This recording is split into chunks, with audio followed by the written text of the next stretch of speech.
is a screen capture from one of my earliest episodes of Racked Radio.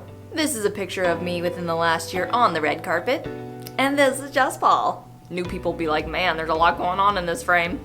That's just how I do. So last week on this show, we spun on actors and filmmaking and acting, whatever I called it. And going through my articles, yes, I make these videos from articles I've already written because not enough people have read them. I'm going to a very relevant article about YouTube. Yes, what does YouTube have to do with filmmaking? A lot. And I called my article YouTubers, 7 advantages they have over traditional film actors. If you're new to this channel, you might not know that I started off as a little theater actor, then transitioned to a YouTuber later in life, and now I'm both. And after being introspective and retrospective, I thought of a lot of ways that YouTube had actually helped me to become the filmmaker that I am today, the film actor. I keep saying filmmaker. I'm both. Just watch more episodes of this show, you'll know. But if you're an actor that wants to become a YouTuber, or you're a YouTuber that wants to become an actor, I'm here to tell you a couple reasons why that's a good idea. So the first advantage I had when going into film acting from YouTube is that I was automatically comfortable with the camera. I started auditioning for indie films in Pittsburgh when I was about 22, right out of college. And one thing I noticed as I started going to auditions is that I would walk into the room and automatically I would have this sense of calm. Not that I never got nervous. I still literally, today I went to an audition and still got nervous. But something kind of kicked in when I started talking in front of the camera, literally only because I had done it every week for the past 5 years.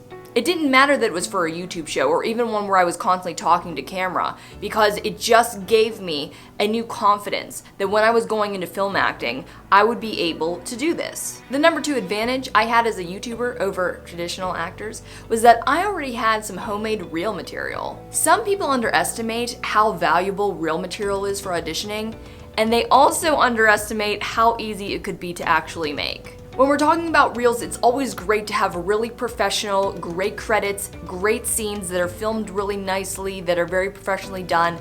But at the end of the day, they just want to see you on camera. If you're just starting out, having any footage of you moving, talking, and emoting on camera will be more valuable than having no reel at all, if you're good at it, I guess.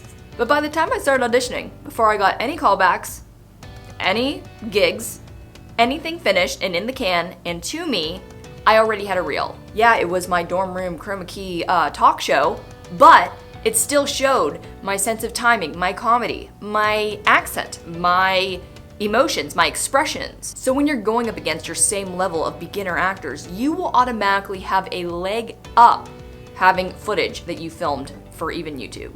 My number 3 advantage was my production and writing experience. One thing that I will defend about YouTubers, as they sometimes have a stigma in the entertainment industry that they're not real performers, they're not real actors. I mean, it depends on if they can really act or not.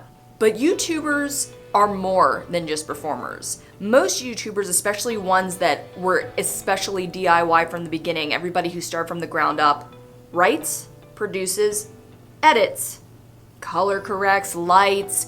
They do everything on their YouTube set. So with a little help from Google, I taught myself the basics of cameras, lighting, editing software, microphones. I researched and wrote an entire comedy news show every single week with the weight of go live deadlines upon me. And though the crew positions on a film set are a little bit different and a little bit more intense, I learned the basics of being my own crew on a very small and beginner level.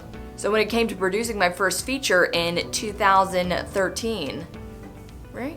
I was already very knowledgeable about how a lot of the things worked. Which brings me to my next advantage is having feedback and self-awareness. One thing that an actor might take a long time to get used to is seeing and hearing themselves on film. With my YouTube series, I was literally looking at my face and listening to my voice every single week, editing it myself so that I was chopping up and jump cutting my best parts and the parts of myself I didn't like. Not only that, but the comment sections of YouTube videos are a wealth of feedback. I learned things about myself that I never could have noticed being so subjective, like how much I move my hands when I'm in front of the camera and not paying attention, or my Pittsburgh accent that sometimes comes through. And not only that, being on the internet made me one of the strongest, thick-skinned people I've ever met.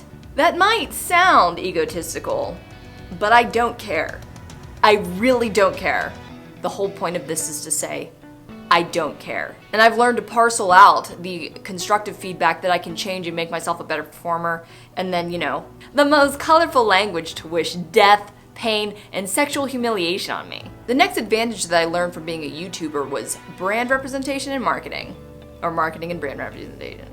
When you are creating a YouTube series, you are ultimately trying to create something that is recognizable and consistent throughout each episode. Your catchphrases, your editing style, your on-screen persona, your content topics, they all are something that people expect to see kind of similar every single week, except for me, because I have that wheel. But not only that, you're learning to get those videos out to as many people as possible. Because I was actually a graphic designer, I was able to make all my own posters, banners, any kind of brand materials. And then using what I learned from social media and marketing, I was able to push the videos out as far as I could. Speaking of social media, even as a traditional actor, you will probably recognize the demand for a popular social media presence. Even though it sometimes sucks when a producer seems to want you more for your numbers than your talent, it's kind of an extension of what this industry has always been about. Producing execs always want to get the most value out of their performers, whether it's because they were in a very popular and respected movie, if they have really good looks, or if they have a high social media count, which will bring followers to the theaters. And when you have a big extra reason for people to follow you, meaning your YouTube show, that social media number will start to climb faster than if you were just an indie actor trying to make it in Tinseltown.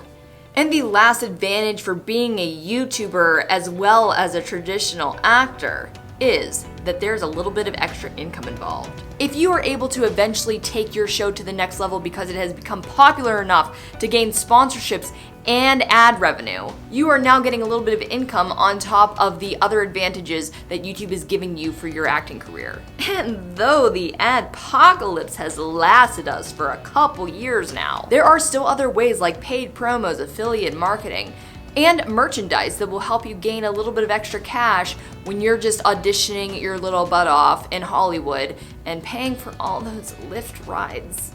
If you guys would like more examples or a more in-depth look, more reasons why YouTube could help you with your acting career, then you can go and read the article down below. Now it's time to spin the wheel. I love everybody that comes back every week because my show is very important to me, and I hope that you like my content as much as I like it. I'd be a fan of my own show if I watched it, which is the goal that everybody should have, really. Ah! Adulting. So, we have landed on adulting for the first time. I definitely have some ideas for this. I actually have a video already in the can, ready to be edited for you guys. It's quite a story.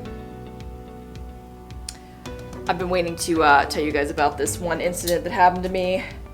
Under the category of adulting, it happened in the beginning of when I got here to LA, and it's definitely quite a ride. And some of you might relate. So that means that you guys gotta come back next week. You're already sitting at your computer for sure. So all you have to do is hit that red subscribe button.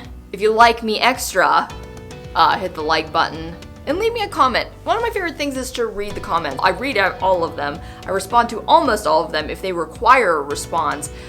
It's the one way that I actually get to see who's watching, because it's kind of hard to see who is subscribing and watching and liking every week, but I definitely know who is commenting.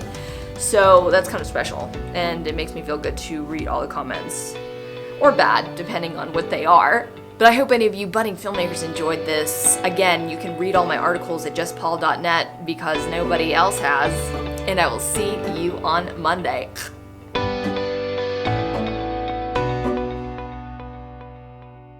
So all you have to do, I learned things about myself that I didn't even notice. So even if it's at